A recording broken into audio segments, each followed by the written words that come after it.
በጣም ቆንጆ፣ ደፋር፣ አፍቃሪና ለዓላማዋ ጽናት ቆርጣ የተነሳች ማንም ከሚገምተውና ከሚጠብቀው በላይ መስዋዕትነትን በተደጋጋሚ የከፈለች ነች።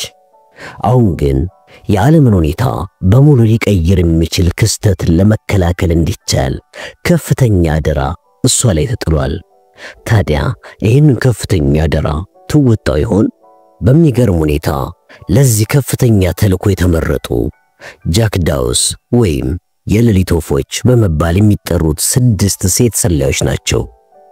ከነሱም ውስጥ መሪዋ ሴቷ አነር የምትባሏ ስትሆን በስሯ ያሉት እንደሷ ቆንጆ የሆኑና በተለያየ ሙያ ማለትም በኢንጂነርነት፣ በፈንጂ ኤክስፐርትነት፣ በአልሞ ተኳሽነትና በነፍሰ ገዳይነት ከእስር ቤት ለዚህ ሥራ ተብለው የወጡ ይገኙበታል።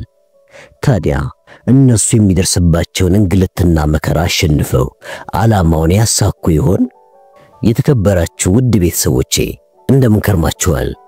እነሆ ዛሬ ይህንን በመሰለ ምርጥ የስለላ መጽሐፍ ተከስቻለሁ። እንስቷ ሰላይ ወይም ሴቷ አነር የተሰኘው ይሄ ድንቅ መጽሐፍ ተጸንሶ የተወለደው በሰላ ብዕሩ ከሚታወቀውና ከዚህ በፊት በእኛ ቻናልም ሾተላዩ ሰላይና ጠላፊዎቹ በሚል ተጽፈው ወደ እናንተ ያደረስናቸው መጽሐፎች ደራሲ በሆነው ኬን ፎሌት ተጽፎ በ2002 ዓመተ ምህረት በተርጓሚ ፋሲካ ግዛው ወደ ሀገርኛ የተመለሰውን ይህንን ዘመናዊ ሽሬ መጽሐፍ ይዤ ወደ እናንተ በመቅረቤ ደስታዬ ወደር የለውም።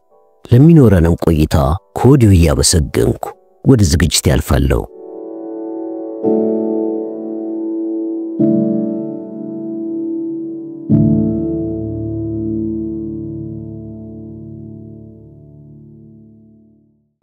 ሶስተኛው ቀን ማክሰኞ ግንቦት 30 1944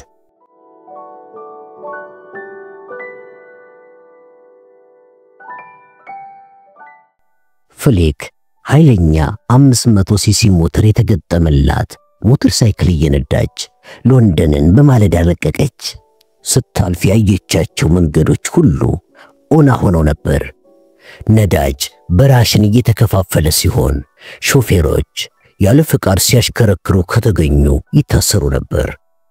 አነዳዷ በጣም ፈጣን ስለሆነ ለአደጋ የሚያጋልጥ አነዳድ ቢሆንም እንደዚህ መክነፏ የሚያተርፍላት ነገር እንዳለ ስለተረዳች በድፍረትና በደስታ ተጋፍጣው ነበር። ስለምትፈጽመው ተልዕኮዋም ባላት ስሜት ልክ እንዳነዳዷ ሁሉ አስፈሪም ቢሆን በጉጉት መጋፈጥ ፈልጋለች።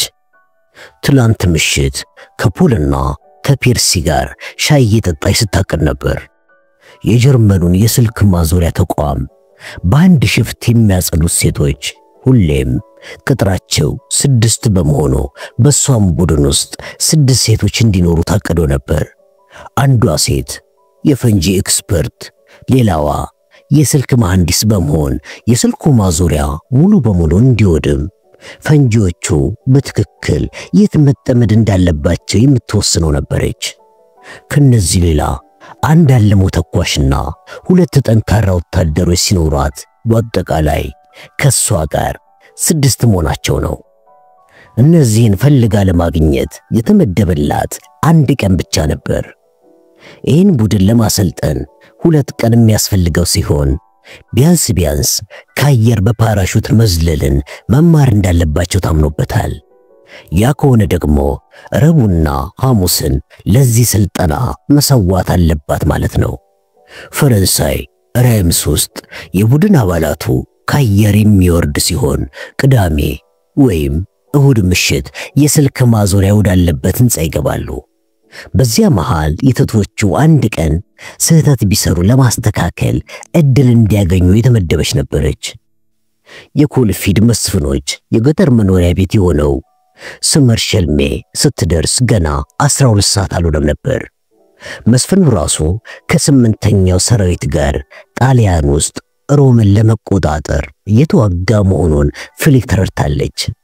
በዚህ ቦታ ለእንግዶችና ለቤተ መንግስቱ ሰራተኞች የተዘጋጁ የነበሩት ክፍሎች ከታላላቆቹ ህንጻዎቹ ጋር በውጊያ ለቆሰሉ ወታደሮች ማገገሚያ ውለው ነበር። ፍሌክ የሞተር ሳይክሏን ፍጥነት ቀነሰችና ቆመቻት። በአዳራሽ ውስጥ የሻይ ብርጭቆ የያዙ ነርሶች ወዲያና ወዲህ ይዋከባሉ። የምትፈልጋቸው ወታደሮች በማገገም ላይ ቢሆኑም በማለዳ ግን መንቀሳቀስ እንዳለባቸው ተረድታለች። ፍሊክ የቤቱ ተቆጣጣሪ የሆነችውን ሚስስ ሪሊን እንደምትፈልግ ስትገልጽላቸው ወደ ምድር ቤት መሯት። ሄሎ ማሚ አለች ፍሊክ እንዳገኘቻት። እናቷ ጥብቅ አድርጋ አቀፈቻት። ሴትየዋ ፍሊክን በቁመት የምታንስ ቢሆንም ሁለቱም በቅጥነት ግን እኩል ከመሆናቸው ሌላ አካላዊ ጥንካሬ እንዳላቸው ያስታውቅ ነበር። የእናቷ ጥብቅ አድርጎ ማቀፍ ፍሊክን ትንፋሽ አሳጣት። እየሳቀችና እያለከለከች እንደምንም ራሷን ከቅፏ አላቃ እማ እንዴ ትጨፈልቅኛለሽ አለቻት። አሁን ባይኔ እስከማይሽ ድረስ በህይወት መኖርሽን አምኜ አላውቅም አለች እናቷ። ኮርክን የለቀቀችው ከ45 ዓመት በፊት ቢሆንም አሁን ግን ያነጋገር ዘየዋ የአይሮሾችን ይመስል ነበር። ማሞቂያ ምድጃውን ለምንድን ያቀጣጠላችሁት ስትል ፍሊክ ይሄን ያህል ውሃ እንኳን እንዲፈላ አልታሰበም ነበር። እዚህ ያሉት ነርሶች በጣም ለንጽህና የሚጨነቁ ስለሆኑ የቆሰሉትን ወታደሮች በየቀኑ ገላቸውን እንዲታጠቡ ያደርጓቸዋል። ወደኔ ኩሽና ነይና እስቲ ትንሽ ቁርስ ልስራልሽ። ፍሊክ ምንም ጊዜ እንደሌላት ብትረዳም ለእናቷ የሚሆን ጊዜ እንደማታጣ ግን አምናለች። መብላትም እንደሚያስፈልጋት ተረድታ ከእናቷ ጋር ደረጃውን ወጣችና የሰራተኞች መኖሪያ ክፍል ገቡ። ፍሊክ ያደገችው በዚህ ቤት ውስጥ ነበር። በሰራተኞቹ ቤት እየተሯሯጠች እንዲሁም ከቤታቸው በአንድ ማይል ርቀት ላይ በሚገኝ ትምህርት ቤት ተምራ ነበር። ከዚህም ለቃ አዳሪ ትምህርት ቤትና ዩኒቨርሲቲ ከገባች በኋላ ለእረፍት ወደዚህ ቦታ ትመጣ ነበር። በእናቷ የሥራ መደብ ላይ ያሉ ሌሎች ሴቶች ልጅ ሲወልዱ ስራቸውን እንዲለቁ ይደረጋሉ። እናቷ ግን ጥሩ የቤት አያያዝ ባለሙያ በመሆኗ መስፍኑ እሷን እንዲያጣ ባለመፈለጉ በሥራ እንድትቀጥል አድርጓታል። አባቷ የቤቱ አሽከር የነበረ ሲሆን ፍሊክ ዕድሜዋ 6 ዓመት ሲሞላት ነበር የሞተው። በየዓመቱ ጥር ፍሊክና እናቷ ለዋላዊ ቤተሰቡ ፈረንሳይ ኒስ ከተማ ወደሚገኘው ቪላው ለመዝናናት ሲሄዱ አጅበውት የሚሄዱ ሲሆን ፍሊክም የፈረንሳይኛ ቋንቋ የተማረችው እዚያ ነበር። የዊሊያምና የዲያና አባት የነበረው ታላቁ መስፍን ለፍሊክ ጥሩ ግምት የነበረው ሲሆን በትምህርቷም እንድትገፋበት የትምህርት ቤት ወጪዋን ጭምር እየከፈለ ያበረታታት ነበር። ወደ ኦክስፎርድ ዩኒቨርሲቲ የሚያስገባ የነጻ የትምህርት ዕድል ስታሸንፍ በጣም ነበር የኮራባት። ጦርነቱ ከተጀመረ በኋላ ታላቁ መስፍን ሲሞት ልክ የእውነተኛው አባቷ የሞተ ይመስል ነበር ፍሊክ ቅስሟ የተሰበረው። አሁን ቤተሰቡ የቤቱን አንድ ትንሽ ክፍል ብቻ ነው ያዘው። የቀድሞ የጌጣጌጥ ማስቀመጫ ቤት አሁን ኩሽና ሆኗል። የፍሊክ እናት መንቆርቆሪያውን ስትጥደው ትንሽ የዳቦ ጥብስ ብቻ ይበቃኛል እማዬ አለች ፍሊክ። እናቷ ዝም ብላ ዳቦን መጥበሷን ተያዘችው። ሰውነትሽ ደህና እንደሆነ እማይሽ፣ ባልሽ ግን እንዴት ነው? ማይክል ተርፏል አለችና የኩሽናው ጠረጴዛ ላይ ተቀመጠች። ተርፏል ስትይ አደጋ ገጥሞት ነበር ማለትሽ ነው? ቆሰለ እንዴ? አዎ መቀመጫው ላይ በጥይት ተመቶ ነበር። ለህይወቱ ግን አያሰጋውም። ከተመታ ወዲህ አይተሽው ታውቂያለሽ? እማ ይህን ኑሪ ብናቆም ይሻላል። ምንም ነገር መናገር የለብኝም አለች እየሳቀች። ሳትነግሪኝ ማለፍ ትችያለሽ እኮ። ግን ከሌሎች ሴቶች ጋር ግንኙነት እየፈጠረ ነው እንዴ? ወይስ ሌላ ወታደራዊ ሚስጥር ነው የደበቅሽኝ? በማለት እናቷ ጠየቀቻት። ፍሊክ የእናቷን ነገሮችን ያለ መርሳትና የመገንዘብ ችሎታ በጣም አስደነቃት። አዎ እንደዛ እያደረገ ይመስለኛል። ለምሳሌ እየባለገ ያለው ከማን ጋር ነው? ፍሊክ ጥያቄውን በቀጥታ አልመለሰችላትም። እማ ወንዶች አንዳንድ ጊዜ ሴት ልጅ ብልሹ ስትሆን ማወቅ እንደማይችሉ ታውቂያለሽ? ወጣት ነች እንዴ? 19 ዓመቷ ነው። ከድርጊቱ እንዲቆጠብ ነግረሽው ታውቂያለሽ? አዎ ነግሬው ለማቆም ቃል ገብቷል። በጣም ለብዙ ጊዜ ካራቅሽው ቃሉን ሊጠብቅ ይችላል ስትል እናቷ አስገነዘበቻት። እናትየዋ ፊቷ ላይ የቁጣ ገጽታ የሚታይ ሲሆን ታዲያውን ተመልሰሽ ወደዛው ትሄጃለሽ እንዴ? በማለት በድጋሚ ጠየቀቻት። እኔ እንጃ ማወቅ አልችልም። እንዴት እንዴ? በጦርነት ውስጥ ያለሽ የሥራ ድርሻ አላበቃም እንዴ? ጦርነቱ ገና አላበቃም። ስለዚህ የኔም የሥራ ድርሻ አላበቃም ማለት ነው። ፍሊክ ፊት የተጠበሰ ዳቦና እንቁላል የያዙ ሳህን እናቷ አስቀምጠች። አመሰግናለሁማ ስትልም ስሜቷን ገለጸች። እናቷ በርካታ ፈገግ ስትል ፍሊክ በረሃብ ስሜት እየበላች እያለ እሷ መልስ ለመስጠት ብትሞክር እናቷ ግን ስለሷ ለማወቅ ብዙ መሞከሯ ታወሳት። አንቺ ለወታደራዊ ስለላ ድርጅት መስራት አለብሽ። አንቺን ጥሩ መርማሪ አድርገው ሊጠቀሙብሽ ይችላሉ እንዴ? ሁሉንም ነገር እኮ እንድዘገዝክልሽ ነው ያደረግሽኝ አለቻት እናቷን። እንዴ እናትሽ እኮ ነኝ። ስላንቺ ማወቅ መብት አለኝ በማለት እናቷ ፍሊክ ስትበላ እየተመለከተች ሻይ መጠጣት ጀመረች። በእርግጥ የገጠመሽን የጦርነት ፈተና ሁሉ በራስሽ መወጣት አለብሽ። ኃላፊነት መቀበል እንድትችይ ሆነሽ ነው ያደግሽው። እኔ ግን አይገባኝም። እዚህ ሳድግ ሁሌም እንክብካቤ ልታደርጉልኝ እንደሞከራችሁ ነው ማቀው። አንቺ እንኳን በስራ ስትወጠሪ ግማሽ ደርዘን የሚሆኑ የቤት ሰራተኞች ለኔ ሲጨነቁ ያያቸው ነበር በማለት ፍሊክ ሐሳቧን ገለጸች። እኔ እንኳን አባት ስለሌለሽ በራስሽ የምትተማመኝ ሆነሽ እንድታድጊ ነበር ሳበረታታሽ የነበረው። አንድ ነገር እንድሰራልሽ፣ ለምሳሌ የብስክሌት ካቴና እንዳስተካክልልሽ ወይም ደግሞ የልብስ ቁልፍ እንድተክልልሽ ስትፈልጊ ራስሽ ሞክሪውና ካልቻልሽ እረዳሻለሁ እልሽ ነበር። አብዛኛውን ጊዜም የሞከርሽው ሁሉ ይሳካልሽ ነበር አለች እናቷ። ፍሊክ የዳቦ ጥብሷን ጨረሰችና አብዛኛውን ጊዜ ግን ማርክ ይረዳኝ ነበር። ማርክ በእድሜ 1 ዓመት የሚበልጣት ወንድሟ ነበር። እናቷ ፊቷ ኮሶ መሰለ። ይሄ አባባልሽ ግን ትክክል ነው በማለት ጠየቀቻት። እናቷ ከማርክ ጋር ከ2 ዓመት በፊት ተጣልታ ነበር። ማርክ ቲያትር ቤት ውስጥ በመድረክ ስራ አስኪያጅነት የሚሰራ ሲሆን ስቲቭ የተባለ ተዋናይ ጓደኛም ነበረው። እናታቸው ማርክ አግብቶ መኖር የሚችል ሰው አይደለም ትል ነበር አዘውትራ። ማርክ ግን በጣም የዋህና ለእናቱ ምንም ነገር የማይደብቅ ከመሆኑም የተነሳ ጓደኛው ስቲቭን እንደሚወደውና ከሱ ጋርም አብሮ መኖር እንደሚፈልግ ነገራት። ያን የሰማች ጊዜ በጣም የተናደደች ሲሆን ከዚያም ወዲህ አናግረው አታውቅም። በጣም የምትጠላው ግንኙነት ነበር።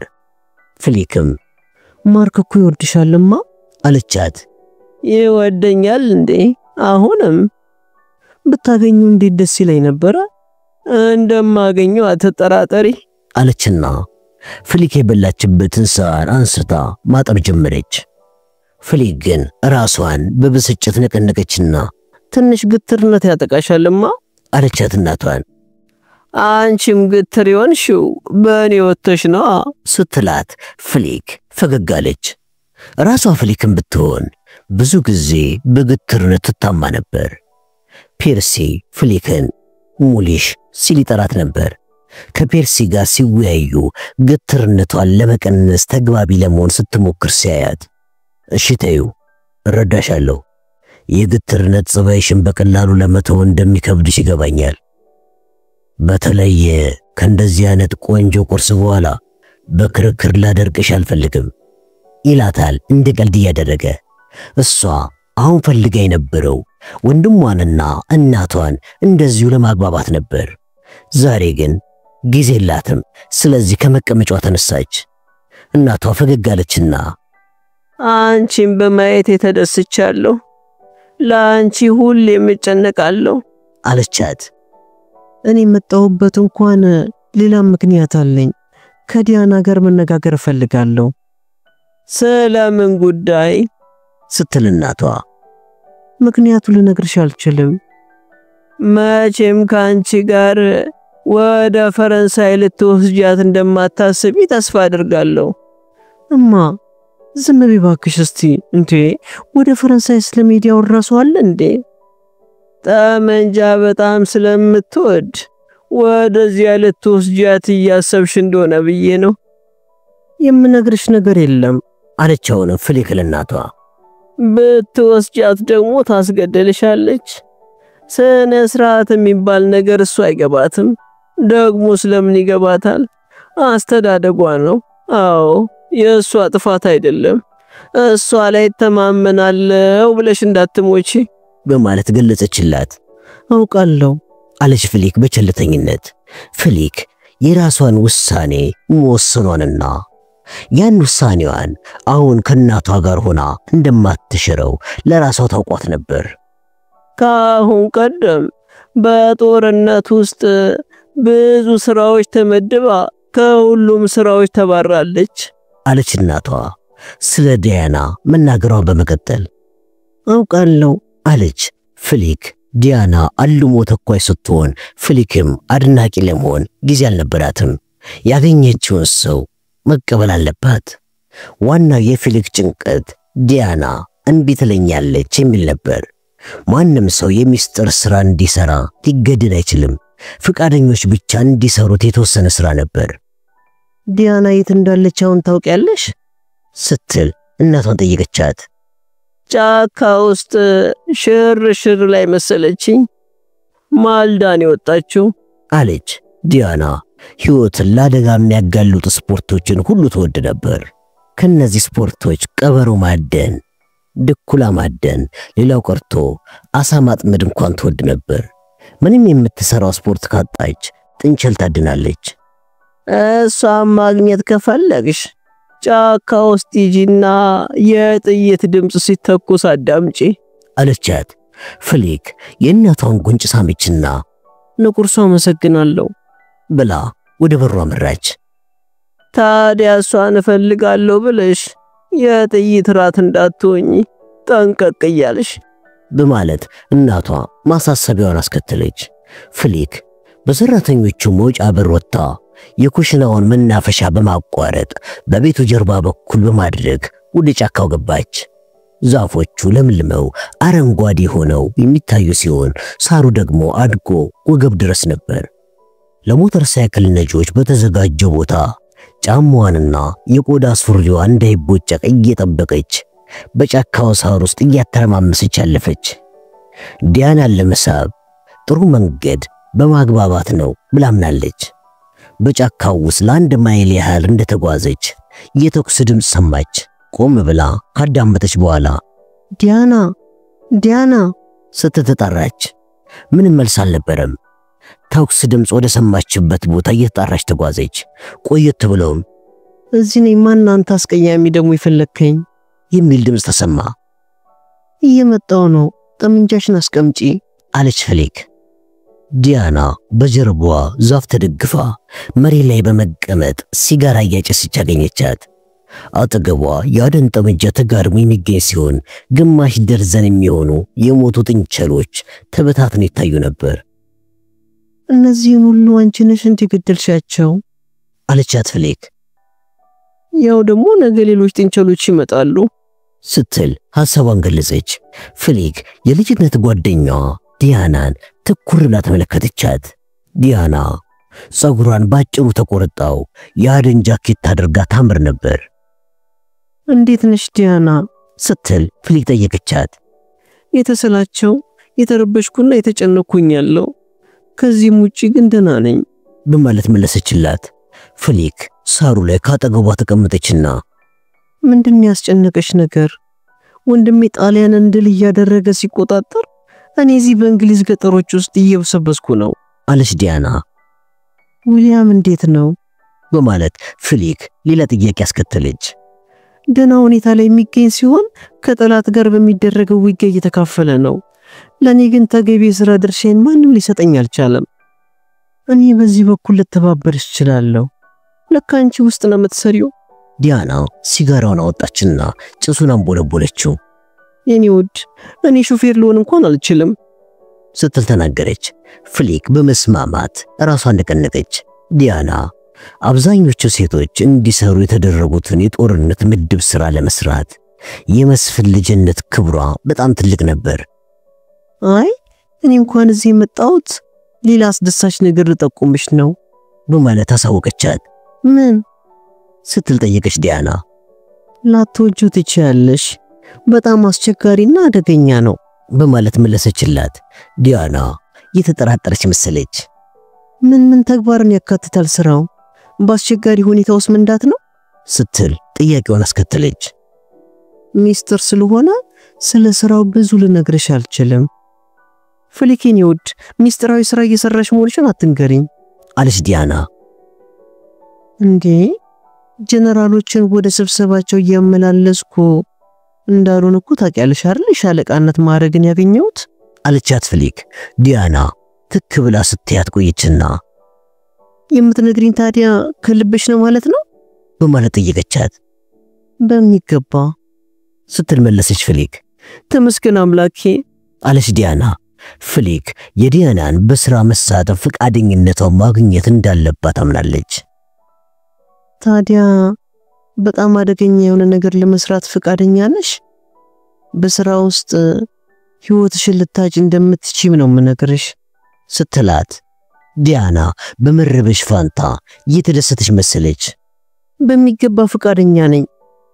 ዊሊያም ህይወቱን ላደጋ አጋልጦ እየተዋጋ ነው እኮ። ታዲያ እኔስ ህይወቴን ማልሰጥበት ምን ምክንያት አለኝ አለች። ፍሊክ በዲያና መልስ የተሰማትን ደስታ ለመደበቅ ሞከረች። ለቡድኗ አንድ የመጀመሪያ ሰው ማዘጋጀቷ ታወቃት። ስራው ውስጥ ለመሳተፍ ቅድመ ሁኔታ ያለ ሲሆን ይሄ ቅድመ ሁኔታ በስራው ላይ ከሚገጥምሽ አደጋ በላይ ሆኖ ልታገኙ ትችያለሽ። ምን አይነት ቅድመ ሁኔታ? አዎ አንቺ ከኔ በ2 ዓመት የምትበልጪ ሲሆን ህይወታችንን በሙሉ በማህበራዊ ህይወታችን ያንቺን ሐሳብ ስንከተል ነበር።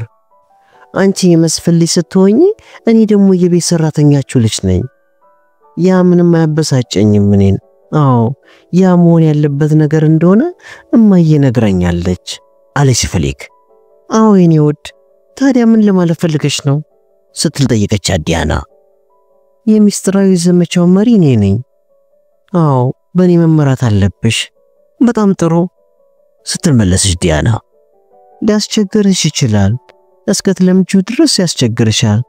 አዎ ቁጡ ልሆንብሽ እችላለሁ። ይህ ማስጠንቀቂያ ነው አለች ፍሊክ። እሺ እኔም መቤት አለች ዲያና።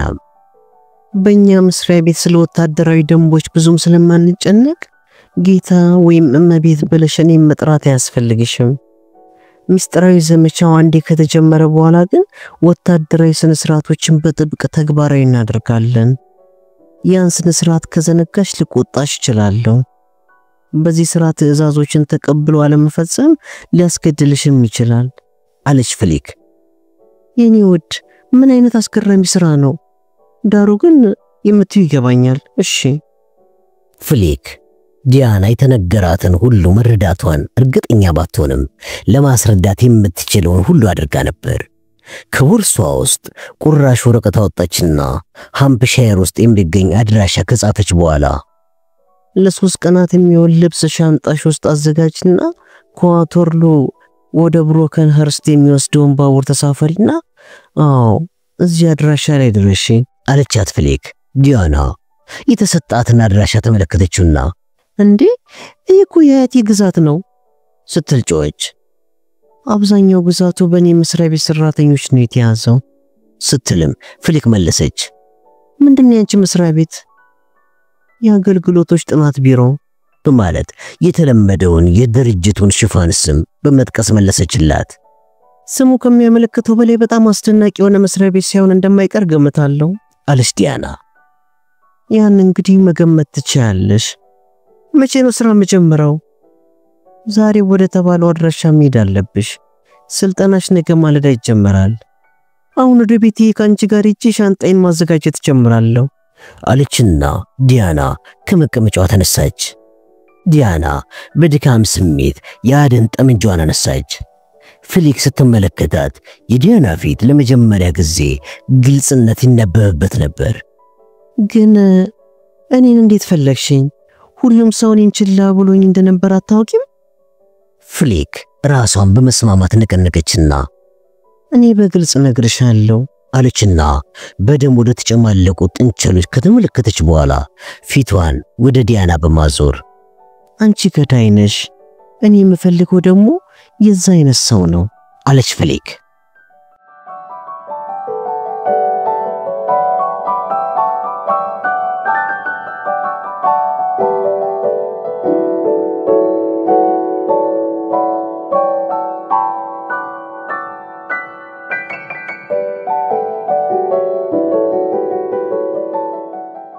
ዲያተር እስከ 5 ሰዓት ድረስ ተኛ።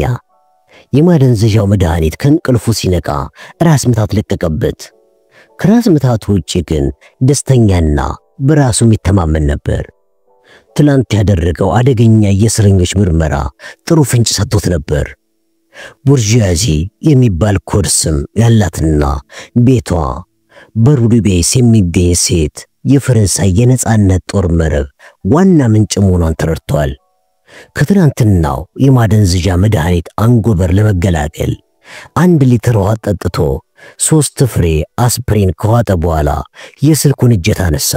በዚያው ዲያተር ባለበት ሆቴል ውስጥ አነስተኛ ማዕረግ ባለው መኝታ ክፍል ውስጥ ላለው መቶ አለቃ ሃንስ መጀመሪያ ደወለ። እንደምን አደርክ ሃንስ? ትላንትና በደንብ ተኛ እንዴ? ሲል ጠየቀው። አዎ አመሰግናለሁ ሻለቃ። ወደ ከተማው ማዘጋጃ ቤት ሄጄ ሩድቦይስ የሚገኘውን አድራሻ ለማጣራት ሞክሬ ነበር አለ መቶ አለቃው። እሺ አንበሳው፣ ምን የደረስክበት ነገር አለ? ቤቱ አንድ ማዳም ሊማስ በተባለ ሴት በባለቤትነት የተያዘ ነው። ግን ቤት ውስጥ እኮ ሌሎች ሰዎች ሊኖሩ ይችላሉ ሲል ዲያተር ለማጣራት ብዬ ቤቱን አልፌ ዙሪያውን ተመልክቼ ነበር። ቦታው ግን ጸጥታ የሰፈነበት ነበር አለ መቶ አለቃ ሃንስ። በአንድ ሰዓት ውስጥ ከኔ ጋር አብረን እንሄዳለን፣ ተዘጋጅ። በጣም ጥሩ ሲል መለሰ መቶ አለቃው። ሃንስ የፈጠራ ችሎታንም ስለተጠቀምክ አድናቆቴን እገልጽልሃለሁ። አመሰግናለሁ ጌታዬ። ዲያተር ስልኩን ሲዘጋው ማዳም ሊማስ ምን አይነት ሰው እንደምትሆን ለመገመት ሞከረ። ጋስቶን ቦሊንገር መረብ ውስጥ ያለ ማንም ሰው አግኝቷት እንደማያውቅ የተናገረ ሲሆን ዲያተርም ቤቱ በደህንነት ኃይል እየተጠበቀ የሚገኝ መሆኑን ተረድቷል።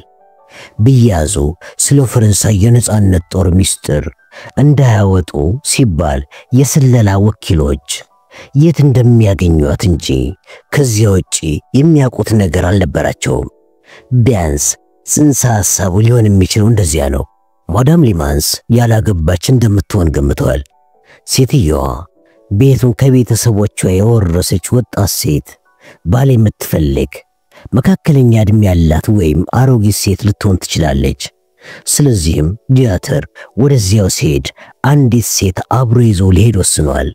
ወደ መኝታው ክፍሉ ሲመለስ ስቴፋኒ ያንን ዘንፋላ ጸጉሯን ለቀው ጡቶቿ ጣል ባደረገችው አንሶላ ስር ተጋልጠው እየታዩ አልጋው ላይ ተቀምጣ አገኛት። ለወሲብ እንዴት ማነሳሳት እንደምትችል ታውቅበታለች። አልጋው ላይ ወጥቶ ከሷ ጋር መዳራት ቢያምረውም ይህን ፍላጎቱን ግን ገታውና አንድ ነገር ልትሰሪልኝ ፍቃደኛ ነሽ ሲል ጠየቃት። ላንተ ማንኛውንም ነገር አደርግልሃለሁ በማለት መለሰችለት። ሁሉንም ነገር አለና አልጋው ጠርዝ ላይ ተቀምጦ ራቆቱን የሆነውን ትከሻዋን መዳበስ ጀመረ። ሌላ ሴት ጋር ስዳራ ብታይኝስ ብሎ ጠየቃት። አንተ ከሷ ጋር ፍቅር ስትሰራ እኔ ደግሞ ሰውነቷን አሻሽልሃለሁ ስትል መለሰችለት። እሺ እንደምትኝ ማውቃለሁ ብሎ ሳቀ። ከዚህ ቀደም ውሽሞች ቢኖሩትም እንደሱ አይነት ግን ገጥሞት አያውቅም። የሷን ሰውነት እንድታሻሽልኝ እንኳን ሳይሆን አንድ የፈረንሳይ የነጻነት ጦር ውስጥ ያለ ሴት ሲይዝ ከኔ ጋር እንድትሆኝ ይፈልጋለሁ አላት። ፊቷ ላይ ምንም ስሜት ማንበብ አልቻለም። በጣም ጥሩ አለችው። ማዳም ሊማስ ቤት ውስጥ ብቻዋን ልትሆን እንደምትችል የቤቱ ዙሪያ ግን እስከ አፍንጫው በታጠቁ የፈረንሳይ የነጻነት ኃይሎች ስውር ወኪሎች ተሞልቶ ሊሆን እንደሚችል ዲያተር ገመተ። ስለዚህ ትንሽ ተጨማሪ እርዳታ እንደሚያስፈልገው አምኖበታል። ማስታወሻ ደብተሩን አየና ለሆቴሉ የስልክ ኦፕሬተር የስልክ ቁጥር በመስጠት ላሮሽ ጉዳዩን ካለው ሮሜል ጋር እንዲያገናኘው አዘዘው። የጀርመን ጦር ፈረንሳይን መጀመሪያ እንደተቆጣጠረ የፈረንሳይ የስልክ መስመር ተደምስሶ ነበር። ከዚያ ወዲህ ግን ጀርመኖቹ የስልክ መስመሩን ያሻሻሉ ሲሆን አውቶማቲክ ማዞሪያና በሺህ ኪሎ ሜትር የሚቆጠር ኬብል ዘርግተው ነበር።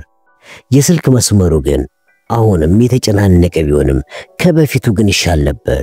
ደወልና የሮሜል ረዳት የሆነውን ሻለቃ ጎዴልን ለማግኘት ጠየቀ። ከደቂቃዎች በኋላ የተለመደውን ቀዝቃዛውን ጎዴል ነኝ የሚል ድምፅ በስልኩ ጫፍ አዳመጠ። ዲያተር ፍራንክ ነኝ። እንደምን ነው ዋልተር? ስራ በዝቶብኛል። ምን ተፈጠረ? ሲል መለሰ ጎዴል። እዚህ እንኳን ፈጣን ውጤት እያገኘው ነው። የማወራው በሆቴል ስልክ ስለሆነ ዝርዝር ነገር ልነግርህ አልችልም። አንድ ወይም ከዚያ በላይ ሰላዮችን በቁጥጥር ስር ለማድረግ እየተቃረብኩ ነው። ፊልድ ማርሻል ሮሜል ይህን ለማወቅ የሚፈልግ ይመስለኛል አለ ዲያተር። እሺ እነግረዋለሁ፣ ግን እርዳታ ያስፈልገኛል። ይህን ሁሉ ምሰራው በአንድ 100 አለቃ ረዳቴ ብቻ እየታገስኩ ነው። በጣም ተስፋ እየቆረጥኩ ነው። ረዳት ከማጣቴ ፈረንሳዊት የሴት ጓደኛዬን እንድታግዘኝ የተጠቀምኩባት ነው በማለት ገለጸለት። ያ እንኳን መሆን የሌለበት ነገር ነው አለ ጎዴል።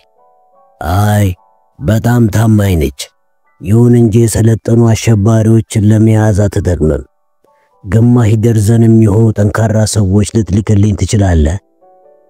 ጄስታፓዎች የተዘጋጁት እኮ ለዚሁ ነው። እነሱን ተጠቀም አለ ጎዴል።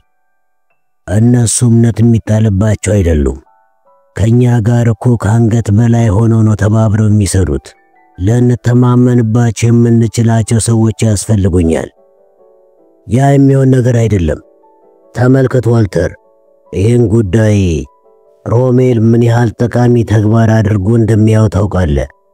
የፈረንሳይ የነጻነት ጦር ሰራዊታችንን ተንቀሳቅሶ የማጥቃት ችሎታ ሊቀንሰው እንዳይችል እንዳረጋግጥለት እኮ ነው ኃላፊነት የሰጠኝ ሲል መለሰ ዲያተር። አዎ፣ ነገር ግን ፊልድ ማርሻሉ ይህንን ተልእኮን ከተዋጊ ሰራዊቱ ላይ ወታደር ሳትቀንስበት እንድትሰራ ነው የሚፈልገው አለ ጎዴል። ያለ ተጨማሪ ሰው መስራት የሚችል እንኳን አይመስለኝም። ያ አምላክ ያለ ሰውዬ የአትላንቲክ ጠረፎችን በሙሉ በጥቂት ወታደሮች ለማስጠበቅ እየሞከርን ነው። አንተ ደግሞ በበረት ውስጥ የተደበቁ ጥቂት የተደናገጡ የቀድሞ ይሁዳዎችን ከማሳደድ ሌላ ስራ በሌላቸው የተሟላ ብቃትን በያዙ ሰዎች ተከባሃል። አርፈህ ትሰራ እንደሆነ ስራ፣ እኔን አትረብሸኝ በማለት ጎዴል ንግግሩን እንደጨረሰ ስልኩን የመዝጋት ድምፅ አሰማ። ጎዴል ሲናደድ ከውን በፊት አይቶት አያውቅም። ግን ሁለቱም በጥናት ጥቃት ይሰነዘርብናል የሚል ፍርሃት እንደነበራቸው ተረድቷል። ዲያተር የራሱን ስራ ብቻ መወጣትም እንዳለበት ተገንዝቧል። ሳንት-ሲሳይል ወደሚገኘው ህንጻ ስልክ ደወለና ያንተን ጠንካራ ወታደሮች ፈልጋለሁ። ወደ ሆቴል ፍራንክፈርት 4 ሰዎችና መኪና ልትልክልኝ ትችላለህ ነው ወይስ አሁኑኑ ለሮሜል መንገር አለብኝ በማለት ገለጸለት። ማስፈራሪያው አስፈላጊ ነበር። ዌበር አባሎቹን ለማሳተፍ ፍቃደኛ ነበር። እንደዛ የሚያደርገውም የነጻነት ጦር የስለላ ወኪሎችን መረብ ለመበጣጠስ በሚደረገው ዘመቻ አንድ ውጤት ቢገኝ ጄስታፓ እኔ ነኝ ያስገኘሁት ለማለት እንዲያመቸው ነበር። በግማሽ ሰዓት ውስጥ መኪና ለመላክ ቃል ገባ። ዲያተር ግን ከጄስታፖች ጋር በመስራቱ እየተበሳጨ ነበር። ሊቆጣጠራቸው የሚችላቸው ሰዎች አልነበሩም። ቢሆንም አማራጭ አልነበረውም። ሲሙን እየላጨ የጀርመን ጣቢያ ድምጽ የሚያስተላልፈውን ሬዲዮን ከፈተው። በፓሲፊክ የጦር ግንባር የጃፓን ጦር ሊያጠቃው የመጣውን 162ኛው የአሜሪካ እግረኛ ክፍለ ጦር ደምስሶ መልሶት ነበር። ዲያተር የአሜሪካው ጦር እስከ ባህሩ ድረስ ሳይባረር እንዳልቀረ ገመተ። ከዚያም ጥቁር ሙሉ ሱፍ፣ ነጭ ሸሚዝና ነጫጭ ነጠብጣቦች ያሉበት ክራቫት አደረገ። ለጥቂት ጊዜ አሰበና በትከሻ የሚጠለቀውን የሽጉጡን ማደር አጠለቀ። ቡና በሲኒ አቅርቦ እየጠጣ ስቴፋኒ ልብሷን ስትለባብስ ተመለከተ። የክሬም ከለር ያለው ታይት ስትለብሳይና በዓለም ላይ ምርጥ የሆነውን የውስጥ ፓንት የሚሰሩት ፈረንሳውያን ሳይሆኑ እንደማይቀሩ ገመተ። ለባብሳው ስትጨርስ ክፍሉን ለቀው ወጡ። ሃንስ የዲያተርን መኪና ይዞ ውጭ እየጠበቃቸው ነበር። ወጣቱ ረዳት ስቴፋኒን በአድናቆት ተመለከታት። ለሱ እድሜ ልክ የምታጓጓና የማትደረስ ሆና ታየችው። ከመኪናው ጀርባ ጥቁር ሲትሮን ትራክሽን አቫንት መኪና አራት ተራ የሲቪል ልብስ የለበሱ የጀስታፓ አባሎችን ይዞ ቆሞ ነበር። ሻለቃ ዌበር ራሱ ለመምጣት መወሰኑን ዲያተር ሲትሮኗ መኪና ጋቢና ውስጥ ወደ ቤተ ክርስቲያን ለመሄድ የተዘጋጀ ገበሬ ያስመሰለውን ቅጠልያ ልብስ ለብሶ ሲያየው አረጋገጠ። ተከተለኝ አሉ ዲያተር ዌበርን። ቦታው ላይ በደረስን ጊዜ እስከምጠራ ድረስ እባክህ መኪና ውስጥ ቆይ አለው ለዌበር። ዌበር እንደዚህ አይነት መኪናም የት እንዳመጣ ሲጠይቀው አንድ ወደ አሜሪካ ሊያመልጥ የረዳሁት ይሁዳዊ የሰጠኝ ጉቦ ነው አለ ዲያተር። ዌበር ዲያተር የሰጠውን ምክንያት ባለማመን ቢያሾፉበትም ታሪኩ ግን እውነት ነበር። እንደ ዌበር አይነት ሰዎች ጋር አብሮ በሚሰራበት ጊዜ ድፍረት ማሳየት አስፈላጊ ነገር ነበር። ስቴፋኒን ከዌበር ሊደብቃት ቢሞክር ዌበር ወዲያውኑ ይሁዳዊ ነች ብሎ በመገመት ሊያጣራ ምርመራ ይጀምር እንደነበረ ዲያተር ተረድቷል። ነገር ግን እሷ እንድትጫወት ስላደረጋት የመመርመሩ ሐሳብ በዌበር አእምሮ ውስጥ አልመጣለትም ነበር። ሃንስ የመኪናውን መሪ ጨበጠና ጉዟቸውን ወደ ሩድቦይስ አቀኑ። ራይምስ ከ100,000 ሰው በላይ ያላት የገጠር ከተማ ብትሆንም በመንገዶቿ ላይ ግን ጥቂት የሞተር ተሽከርካሪዎች ብቻ ነበሩ የሚታዩት። መኪናዎችን የሚጠቀሙት የታወቀ የሥራ ጉዳይ ያላቸው ፖሊሶች፣ ሐኪሞች፣ የእሳት አደጋ ሰራተኞችና ጀርመኖች ብቻ ነበሩ። የአካባቢው ተወላጅ ፈረንሳዊ ዜጋ ግን በብስክሌት ወይም በእግሩ ነበር የሚጓዘው። ምግብና ሌሎች መሰረታዊ ዕቃዎችን ለማመላለስ ነዳጅ ቢፈቀድም አብዛኛው ዕቃ ግን የሚጓጓዘው በጋሪ ነበር። የዚህ አካባቢ ዋና ምርት ሻምፓኝ ነበር። ዲያተር ሁሉንም አይነት ሻምፓኝ ይወድ ነበር። ሩድቦይስ ከከተማው ዳር ላይ የሚገኝ ዳርና ዳሩን በዛፎች ያሸበረቀ ጎዳና ነበር። ሃንስ መኪናውን ከአንድ ረጅም ቤት አጠገብ አቆማት። ይሄ የማዳም ሊስማ መኖሪያ ቤት ነበር። ዲያተር ወኔዋንና የመንፈስ ጥንካሬዋን ለመስበር እችል ይሆን ወይ ብሎ አሰበ። ሴቶች ከወንዶች ይልቅ ለምርመራ አስቸጋሪ ነበሩ። ሲመረመሩ እያለቀሱና እየጮሁ ያስቸግራሉ። ሴትን ሲመረምር አንድ ጊዜ ተሸንፎ የሚያውቅ ሲሆን ወንዶችን ሲመረምር ግን በፍጹም ተረቶ አያውቅም። እቺ ሴትዮ አሁን ካሸነፈችው ደግሞ ምርመራ ስራው አከተመለት ማለት ነው። እጄን ሰው ልብልብልሽ ትመጫለሽ አላት ለስቴፋኒ ከመኪናው እየወረደ። የዌበር ሲትሮን መኪና ከኋላ እንደቆመች ሲሆን ወታደሮቹም እንደታዘዙት ውስጥ ተቀምጠው እየጠበቁ ነበር። ዲያተር ወደ ቤቱ ግቢ አማተረ። በግቢው ውስጥ ጋራዥ፣ ትንሽ የአበባ ቦታ፣ የጠጠር መንገድ፣ የአበባ ማስቀመጫ ተመለከተ። የቤቱ ባለቤት ታታሪ ሰራተኛ መሆኗን ገመተ። ፊት ለፊቱ በሩ አጠገብ አንድ የቆየ ቀይና ቢጫ ገመድ ይታይ ነበር። ዲያተር ገመዱን ሲስበው ከቤት ውስጥ በሜካኒካዊ ኃይል የሚሰራ የደውል ድምጽ ሲጮህ ሰማ። በሩን የከፈተችው ሴት ወደ 60 ዓመት የሚጠጋት ነበረች። ጸጉሯ ወደ ኋላ የታሰረ ሲሆን ሰማያዊ ቀሚስ ለብሳ ነበር። በላዩ ላይ ነጭ ሻርፕ ጣል አድርጋለች። እንደምን አደርክ ሞንሴር አለች ሴትዮዋ በትህትና። ቲያትር ፈገግ አለ። በጣም ረጋ ያለች የቤት እመቤት ነበረች። እንዴት ገርፎ ሚስጥር እንደሚያስወጣ ሲያስብ የነበረ ሲሆን አሁን ሲያት ግን ልቡ በተስፋ ተሞላ። እንደምን አደርሽ ማዳም ሊስማ አለ ቲያትር በበኩሉ። የለበሰውን ሱፍና ከውጭ የቆሙትን መኪናዎች እንዲሁም በንግግሩ ላይ የጀርመንኛ ቋንቋ ቃና ስትሰማ አይኖቿ በፍርሃት ተቁለጨለጩ። ምን ልርዳ ብላ ስትናገር ድምጿ በፍርሃት ይርገበገብ ነበር። ፊቷን ትኩር ብሎ ተመለከታትና ብቻሽን ነሽ ማዳም ሲል ጠየቃት። አዎ ብቻዬን ነኝ ስትል መለሰ ሴትዮዋ። እውነት እየተናገረች እንደሆነ አልተጠራጠረም። እንደዚች አይነት ሴት የመዋሸት ምልክት በዓይኗ ላይ ሳይታይባት መዋሸት እንደማትችል ተገንዝቧል። ፊቱን አዞርና ለስቴፋኒ ምልክት ሰጣት። ጓደኛዬ አብራን ትሆናለች። ትንሽ የምጠይቅሽ ጥያቄዎች አሉኝ አላት። ጥያቄው ስለምንድን ነው በማለት ጠየቀች። ወደ ውስጥ ልገባ እችላለሁ ብሎ መልሶ ሲጠይቃት ይቻላል ብላ መለሰች። የፊት ለፊቱ ሳሎን በጥቁር እንጨት የተሰራ ሲሆን በጣም ተወልውሎ ይታይ ነበር። በአቧራ ልብስ የተሸፈነ ፒያኖ የሚገኝ ሲሆን ግድግዳውም ላይ የሬምስ ካቴድራል ምስል ተቀርጾ ይታያል። መብራቱን የተለያዩ ጌጦች በቅርጽ ተሰርተው አስውበውታል። ቲያትር በቆዳ የተለበጠው ሶፋ ላይ ተቀመጠ። ስቴፋኒ ካጠገቡ ስትቀመጥ ማዳም ሊማስ ደግሞ ፊት ለፊታቸው ወንበር ላይ ተቀመጠች። ፈረንሳይ በጀርመን ጦር ከተያዘች ከአራት ዓመታት በኋላ አብዛኛው ፈረንሳይ ቀጫጫ ሲሆን ማዳም ሊማስ ግን ወፍራም ነበረች። በአነስተኛ ጠረጴዛ ላይ የሲጋራ ፓኬትና ማቀጣጠያ ላይተር ይገኛል። የሲጋራውን ፓኬት ሲከፍተው ፓኬቱ ሙሉ ሲጋራ እንዳለው አረጋገጠ። ማጨስ ትችያለሽ አላት ለማዳም ሊማስ። በሷ ዕድሜ ያሉ ሴቶች ሲጋራ ስለማያጨሱ አነጋገሩ ትንሽ የተከፋች መሰለች። ሲጋራ አላጨስም ስትል መለሰችለት።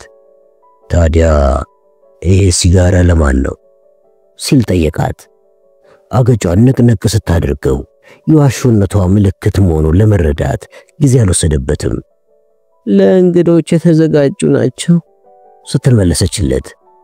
ምን አይነት እንግዶች ናቸው የሚመጡት በማለት ጠየቃት በድጋሚ። ጓደኞቼ፣ ጎረቤቶቼ አለችና ተቅበጠበጠች። የብሪታንያ ሰላዮችም ጭምር አላት። ያ ቅዠት ነው። ቲያትር የተፈለቀለቀ ፈገግታ አሳያት። በግልጽ እንደሚታወቀው አንቺ በወንጀል ተግባራት ውስጥ ከተሳሳተ አስተሳሰብ ተነስተሽ የተዘፈቅሽ መቤት ነሽ። እዚህ መጣሁትም ካንቺ ጋር ዕቃ ልጫወት አይደለም። ከኔ ጋር እንደዛ አይነት ጨዋታ በጭራሽ አይሰራም።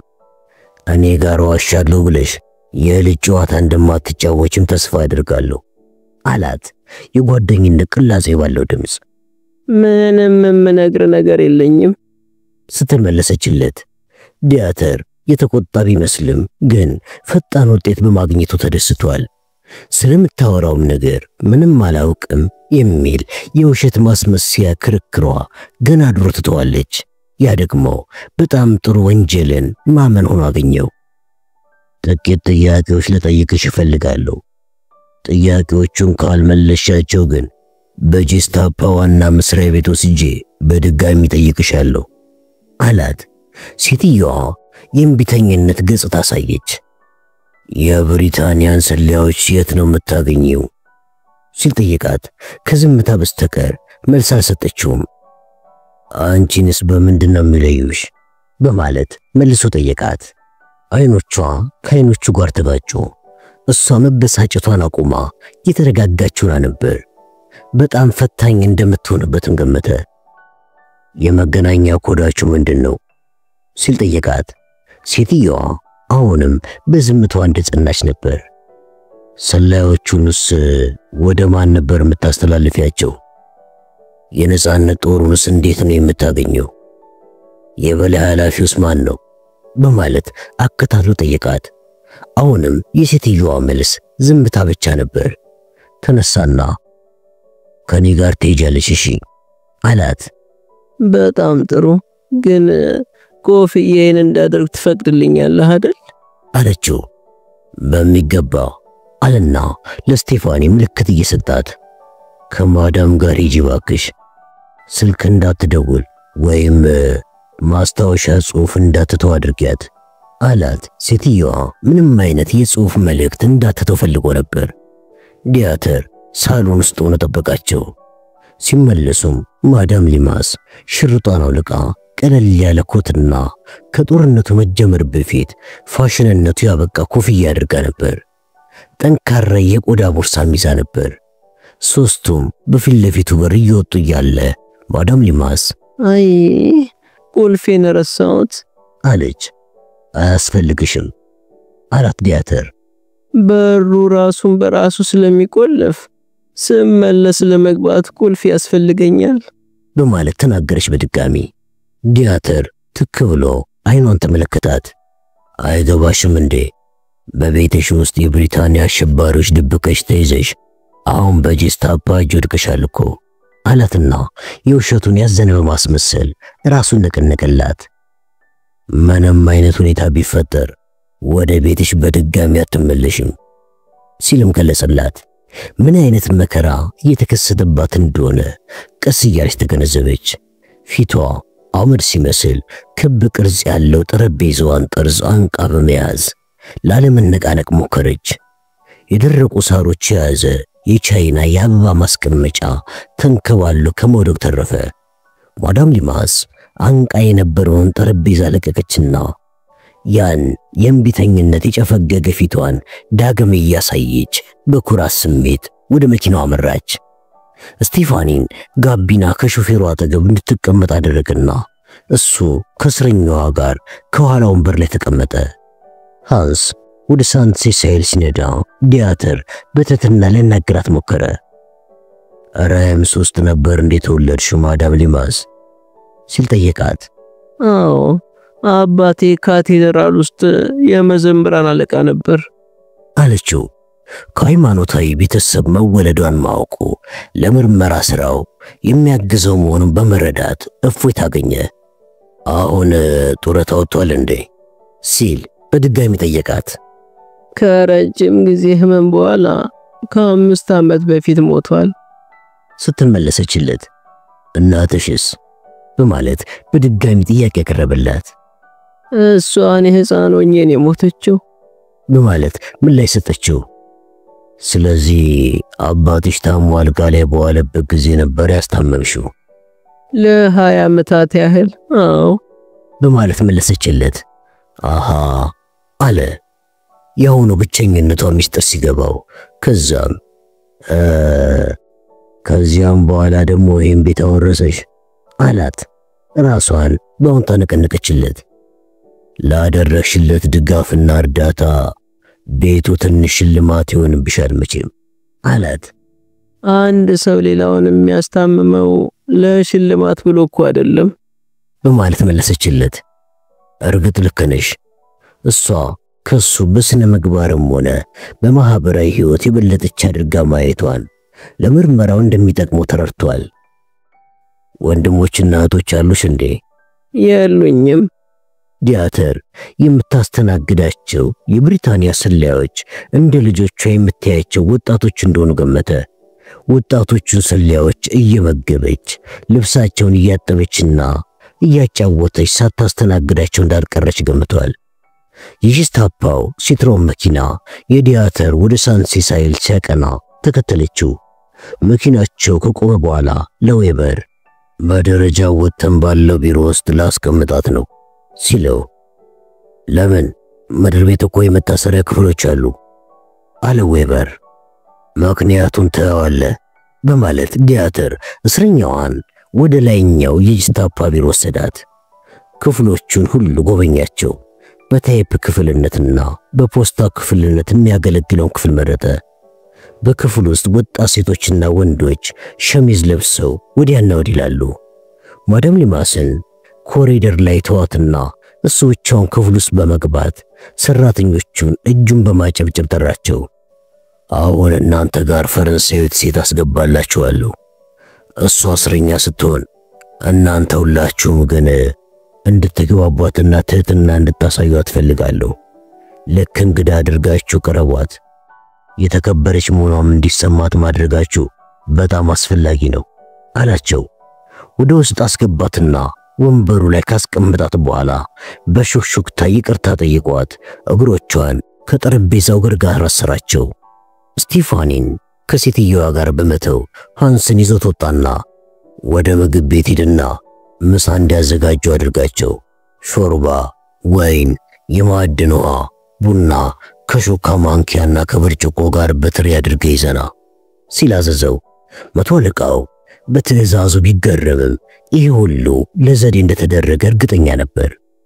ከጥቂት ደቂቃ በኋላ መቶ አለቃው የታዘዘውን በትሪ አድርጎ ይዞ መጣ። ዲያተር ተቀበለና ወደ ቢሮ ይዞት ገባ። ትሪውን በማዳም ሊማስ ፊት አስቀመጠና እባክሽን ተመገቢ፣ አሁን ምሳ ሰዓት ነው ሲል ተናገረ። ምንም ነገር አልበላ አመሰግናለሁ አለችው።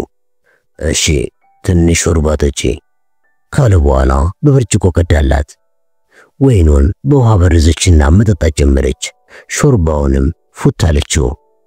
እንዴት ነው ይጣፍጣል ሲል ጠየቃት። በጣም ግሩም ነው በማለት መለሰችለት። ወደ መጸዳጃ ቤት መሄድ ትፈልጊያለሽ እንዴ ሲል ጠየቃት። አዎ የሚል ምላሽ ሰጠችው። አዝናለሁ ማዳም፣ ያ አይቻልም አላት።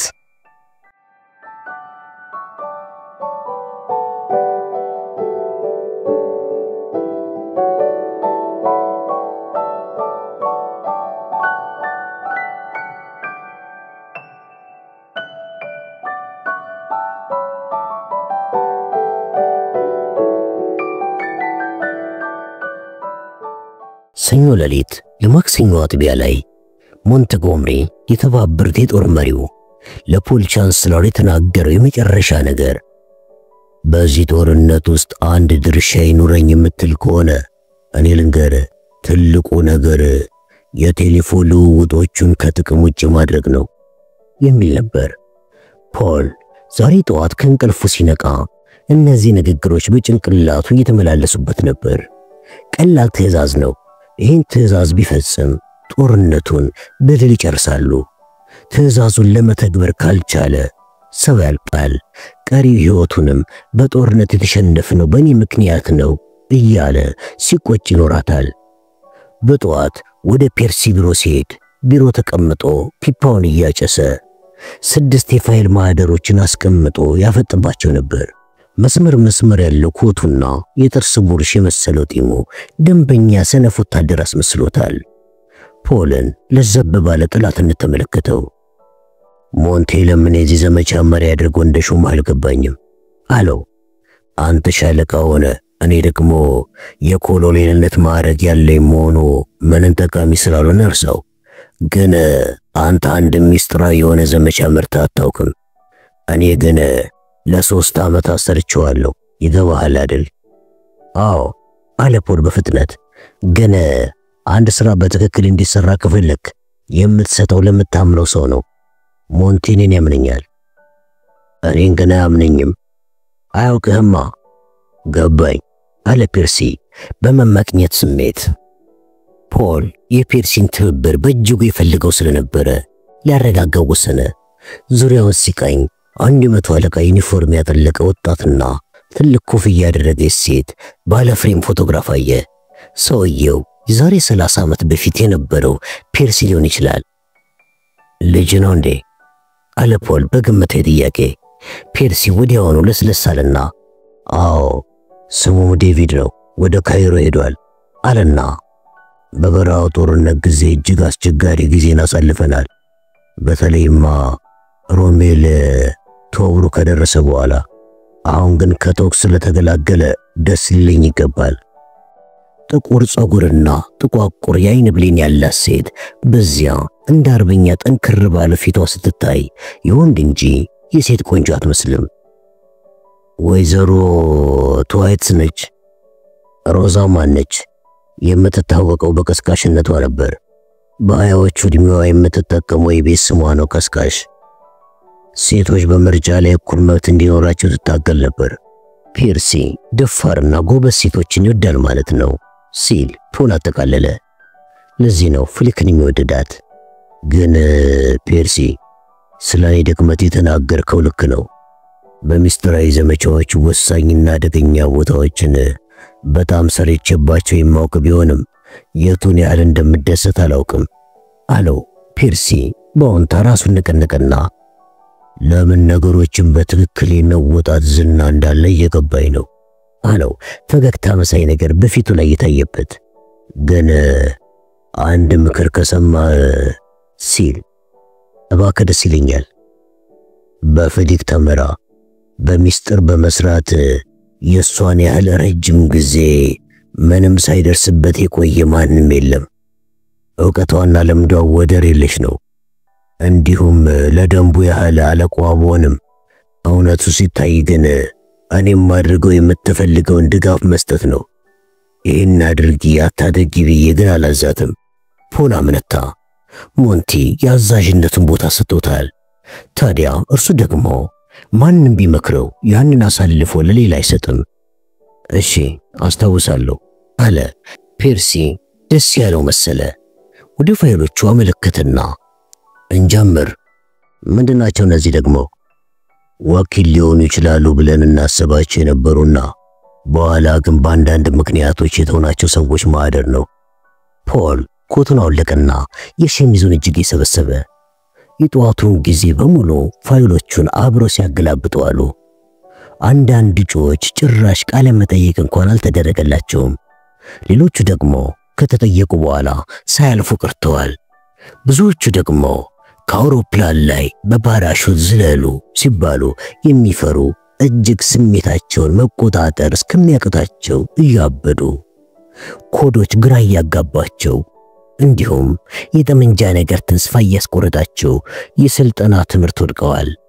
አብዛኞቹ በሀያዎቹ ሲሆኑ የሚያመሳስላቸው አንድ ነገር የውጭ ቋንቋ እንደራሳቸው አፍ መናገር መቻላቸው ነው። ፋይሎቹ በጣም ብዙ ቢሆኑም እጅግ ጥቂቶቹ ብቻ ነበር ጥሩ የተባሉት እጩዎች። ፖልና ፒርሲ አንፈልግም ያሏቸውን ወንዶች ጥለው ከፈረንሳይኛ ሌላ ቋንቋ ተናጋሪ የሆኑ ሴቶችንም አስወግደው ሲጨርሱ 3 ስሞች ብቻ ቀሯቸው። ፖል በራስ መተማመን ስሜቱ ጠፋ። ገና ሳይጀምሩ ትልቅ ችግር ውስጥ ገቡ። ፍሊክ ዛሬ ጠዋት ልታነጋግራት ሄደችውን ሴትዮ ትወስዳታለች ብለን ብንቆጥር እንኳን ቢያንስ 4 ሰው መውሰድ ይጠበቅብናል። ዲያና ኮልፊልድ ትባላለች። ደግሞ እኮ ከነዚህ ውስጥ አንድም የፈንጂ ኤክስፐርት ወይም ደግሞ የቴሌፎን ኢንጂነር የለም። እንግዲህ እንያስቲ አለው ፒርሲ። 3ቱን ለይቶ ለማውጣት ትንሽ ጊዜ ወሰደ። ጭራሽ አሳዛኙ ነገር ደግሞ አንዷ የሞተች መሆኑ ነው። ሌሎቹ 2ቱ ሎንደን ናቸው። ሮቢ ሮሜን አሁን በሚያሳዝን ሁኔታ በነፍስ ግድያ ወንጀል ተከሳ ከቤከር መንገድ 3 ማይል በስተሰሜን በሚገኘው የንግስቷ ወይን ቤት ታስራ ፍርዷን በመጠባበቅ ላይ ነበረች። ፋይሏ ላይ ስነ ልቦናዊ ሁኔታዋ አመቺ ያልሆነ ተብሎ የተጻፈበት ሞድ ቫሌንታይን ደግሞ በፊናንስ ተቀጥራ የምትሰራ ሾፌር ሆና የተገኘችው። 2 ብቻ ቀረን አለ ፖል ተስፋ በመቁረጥ ስሜት። እባክህን ቁጥር ሳይሆን የእነርሱ ብቃት ነው እኔን የሚያስጨንቀኝ አለ ፒርሲ። ገና ከመጀመሪያው እኮ ወዳቂዎችን እንደምናያወቅን መሰለኝ። የፒርሲ ድምጽ የንዴት ቃና ነበረው። ስማ ታዲያ እኮ በእንደዚህ አይነቶቹ ሰዎች የፍሊክን ሕይወት አደጋ ላይ ልንጥል አይገባንም። ፒርሲ ምንም ቢሆን ፍሊክን ለመከላከል ቆርጦ እንደተነሳ ፖል ገብቶታል። ፒርሲ የዘመቻውን አዛዥነት አሳልፎ ለመስጠት ቢፈቅድም የፍሊክ ጠባቂ መሆኑን ግን ሊተወው አልቻለም። ክርክራቸው የተቋረጠው በአንድ ስልክ ጥሪ ነበር። የሲሳይሉ ሽንፈት ተጠያቂ ያደረገው የ16 ሳይመን ፎርቴስኩ የተባለ የሞት መንፈስ መሳይ ነበር። መልታዘዝ አለ ፖል ፎርቴስኩን አያምነውምና። እኔ እንኳን ለአንተ አንድ ነገር ላደርግልህ የምችል ይመስለኛል። እና በሻለቃ ፍሊክ ንድፍ እየተገፋ መሆኑን አውቃለሁ። ማነገረ እዚያ ውስጥ አንግባ። ባልወደውም ግን ተልኮ ይሳካ ዘንድ ልብ የምኞቴ ነው። ለረዳም ፈቃደኛ ነኝ። ፖል ተልኮ የመወያያ ርዕስ መሆኑ ሲሰማ በጣም ተናደደ። ግን ያንን መከታተሉ ፋይዳም ሆነ ትርጉም የለውም። ምንም የማያስታውቅ ጥርት ያለ ፈረንሳይኛ የምትናገር ሴት የቴሌፎን ኢንጂነር ታውቃለህ? ሲል ፖል ጠየቀው። እንደዛ እንኳን በትክክል ለማግኘት ያዳግታል። ግን አንድ ሴት አለች፣ ወይዘሮ ዴኒስ ባየር ትባላለች። እጅግ በሚያስፈራ ሁኔታ ደስ የምትል ሴት ናት። አባቷ ማርክስ የተባሉ ናቸው። ፖል ስለ ዘር ግንዷ መስማት አልነበረም ፍላጎቱ። እንዴት ነው ለመሆኑ ፈረንሳይኛ የተማረችው? የአባቷ ሁለተኛ ሚስት የሆኑት ፈረንሳይ እንጀራ እናቷ ናቸው ያሳደጓት። የምትችለውን ሁሉ ለማድረግ ፍላጎቱ አላት። ፖል ፎርቴስኩን ቢጠራጠረውም ተስማሚ የሆኑ ምልምሎችን ለማግኘት ደግሞ ተጨንቆ ነበር። የት አገኛታለሁ? በሄንደን ካለው አርኤፍ ጋር ናት። ለፖል ሄንደን የሚለው ቃል ምንም ትርጉም አልሰጠውም። ፎርቴስኩ ግን በሰሜን ለንደን ከተማ መውጫ ያለ የአየር ማረፊያ ሜዳ ነው በማለት አስረዳ። አመሰግናለሁ ብሎ ስልኩን ዘጋው። ፖል ለፔርሲ ስለ ስልኩ ጭውውት ሲነግረው ፔርሲ ግን ፎርቴስኩ እኮ በእኛ ካምፑስ ሰላይ ለመሰግሰግ ነው የሚፈልገው አለው። ታዲያ ይህንን በመፍራት እሷን ልንተዋት አንችልማ? በእርግጣው አለው። ከዚያ መጀመሪያ ያነጋገሩት ሞዲ ቫለንታይን ነበር። ከዋና መስሪያ ቤቱ ጥግ አካባቢ በሚገኘው የፌንቸርች ሆቴል እንዲገናኙ ያደረገው ፔርሲ ነበር። የማይታወቁ ሰዎች በፍጹም በቁጥር 64 መድረስ እንደሌለባቸው አሳስቧል። በእነተዋት ለአንድ ሚስጥራዊ ሥራ ታስቦ እንደሆነ ልትገመት ብትችልም ጥያቄ ያቀረበላትን ድርጅትም ሆነ የድርጅቱን አድራሻ ልታውቅ አትችልም። ከዚህ ለፈልፋለሁ ብትል እንኳን ምንም አታመጣም። በጣም ጥሩ አለ። የእናት ስም ማን ነው? ፖል ትንሽ መደናገጡ ስላልቀረ ለአፍታ ያህል ሐሳብ ባደረገና ቶማስ ኤዲስ ቶማስ። ስለዚህ አንተ ሻለቃ ቶማስ፣ እኔ ደግሞ ኮሎኔል ኮክስ ሆናለሁ። እውነተኛ ስማችንን መናገር አልታየኝም አለ ፔርሲ። ፔርሲ ቀላል ሰው አይደለም ሲል ፖል ደመደመ። ሞደርን ሆቴል መግቢያ ላይ ሲያገኛት ወዲያውኑ ነበር ስሜት የጫረችበት። ቆንጆና ፍልቅልቅ ያለች ናት።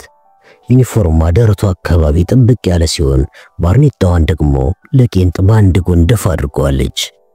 ፖል በፈረንሳይኛ አናገራት። የሥራ ባልደረባዬ በግል ክፍል ውስጥ እየጠበቀ ነው። በተንኮል አይነት ፈገግ ብላ አየችውና በተመሳሳይ ቋንቋ መልስ ሰጠችው።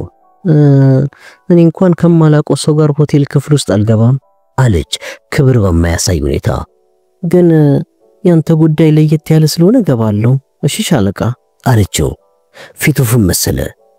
ጠረጴዛ ምናምን ያለበት የስብሰባ ቦታ እንጂ እኮ መኝታ አይደለም። ኧረ እሺ እንደሱ ከሆነ ጥሩ አለች በማሾፍ አይነት። ርዕስ ለመቀየር ወሰነ። ስትናገር አነጋገሯ የደቡብ ፈረንሳዮችን አይነት እንደሆነ አስተውሎ ስለነበረ የት ነው ግን የተወለድሽው አለና ጠየቃት። ማርሴይ ነው። ፋኒስ ምን ሰሪያለሽ? የሞንቲ ሹፌር ነኝ። ኧረ እባክሽ። ፖል ስለ ራሱ ምንም አይነት መረጃ በፍጹም መስጠት እንደማይገባው ባይዘነጋም ለሞንቲ የተወሰነ ጊዜ ሰርቻለሁ ግን አላስታውስሽም ከማለት መቆጠብ አልቻለም። አሃ ሁሌ ለሞንቲ አይደለም እኮ ለሁሉም ዋና ዋና ጀነራሎች ነበር ሹፍርናዬ አለችው። አሃ እሺ እባክሽ በዚህ በኩል እንሂድ አላት። ከዚያም ፔርሲ ሲጠይቃት እርሱ ቁጭ ብሎ መከታተል ጀመረ። ቤተሰቦቼ ለንደን የመጡት የ10 ዓመት ልጅ ሳለሁ ነበር። አባቴ የሆቴል ምግብ ሰራተኞች አለቃ ነው። የት ነው የሚሰሩት? ክለሬጅ ሆቴል የጣፋጭና ኬክ ምግብ ሰራተኞች አለቃ ነው። አሃ በጣም ጥሩ ነው አላት። ጠረጴዛ ላይ የነበረውን ፋይሏን ፔርሲ ጥበብ በተሞላበት ሁኔታ በኢንች ያህል ወደ ፖል ገፋ አደረገው። የፖል አይን በጠረጴዛው ላይ የሚደረገውን ግፊት ሲያተኩር ሞዴ ለመጀመሪያ ጊዜ ቃለ መጠይቅ ሲደረግላት የተወሰደውን ማስታወሻየ። አባት አርማንድ ቫለንቲን 39 በክሌርግ የወጥ ቤት ጠባቂ የሚል ነበር ጽሑፉ። ሲጨርሱ ውጪ ሆና እንድትጠባበቅ ነገሯት። በህልም ዓለም ነው የምትኖረው አለ ፔርሲ ገና ከመውጣቷ። አባቷን ወደ እልቅና ስሟን ደግሞ ወደ ቫላንታይን ቀይሯለች እኮ አለ ፖል በጭንቅላቱ መስማማቱን ገለጽና እዚያ እንግዳ ማረፊያ ጋር ሳለን የሞንቲ ሹፌር ነኝ አለችኝ። እንዳልሆነች ደግሞ በደንብ ነው ማውቀው አለ። ለዚህ መሆን አለበት ያን የሚያልተወሰደችው። ፖል ፔርሲ ሞድን ላለመቀበል የወሰነ መሰለው። አሁን ግን በአንድ ሰው ላይ እንደዚህ ጥብቅ የሞኛ ጊዜ ያለን አይመስለኝም አለ። ፔርሲ በአግራሞት ተመለከተው። በሚስጥራዊ ተግባር ላይ አደጋ ልትጥል የምትችል ናት አለ። ፖል ምንም ማድረግ በማይችልበት አይነት እጆቹን አወናጨፈና ምንም አማራጭ የለንም አለው። ግን በጣም የሚያስጠላ ነው። ፔርሲ በግማሽ ከፍሊክ ጋር ፍቅር ይዞታል ሲል ደመደመ ፖል። ግን ጠና ያለና ያገባም እንደመሆኑ ፍቅሩን የሚገልጸው አባታዊ በሆነና በመከላከል አይነት ነበር። ፖል ከምንም በላይ በዚያ ቢወደውም ይህን ታላቅ ተግባር በብቃት ለመወጣት ግን የፔርሲን ጥንቃቄ ሊጋፈጠው እንደሚገባው ተገንዝቧል። አድምጠኝ፣ ሞድን ማባረር የለብንም። ፍሊክ ስታገኛት ራሷ ታስብበትና ትቀይራታለች አለ ፖል። ልክ ብለሃል አለ ፔርሲ ግዱን። እሺ እንግዲያውስ እናስጀምራታ አለና ፖል ጠራት። እኔም አቋቁሞ ቡድን ውስጥ እንድትታቀፍ ይፈልጋለሁ ሲልም ነገራት። እርሱም አንድ አደገኛ ነገር ውስጥ መግባት ነው። እንዴት ታይዋለሽ? ፓሪስ እንሄዳለን እንዴ? በጉጉት ስሜት ነው የጠየቀችው። ፖል አመነታና ለምን ጠየቅሽኝ ግን አላት። ፓሪስ መሄድ እፈልጋለሁ። ፓሪስ ሄጄ አላውቅም። በዓለም እንደ ፓሪስ ውብ ከተማ የለም ነው የሚባለው አለችው። የትም ብትሄጂ ከተማ ለመዘዋወርና ለማየት ጊዜ አይኖርሽም አለ ፔርሲ መናደዱን እያሳየ። ሞድ ያንን ያስተዋለች አትመስልም። አሳፋሪ ነው ግን ቢሆንም መሄድ እፈልጋለሁ። ስለ አደጋውስ ምን ትያለሽ? ፖል በአጽንኦት ጠየቃት። አይ ምንም አይደለም አልፈራም አለችው። አይ መፍራትም አለብሽ አለ በልቡ። አፉ ግን ዝም አለ።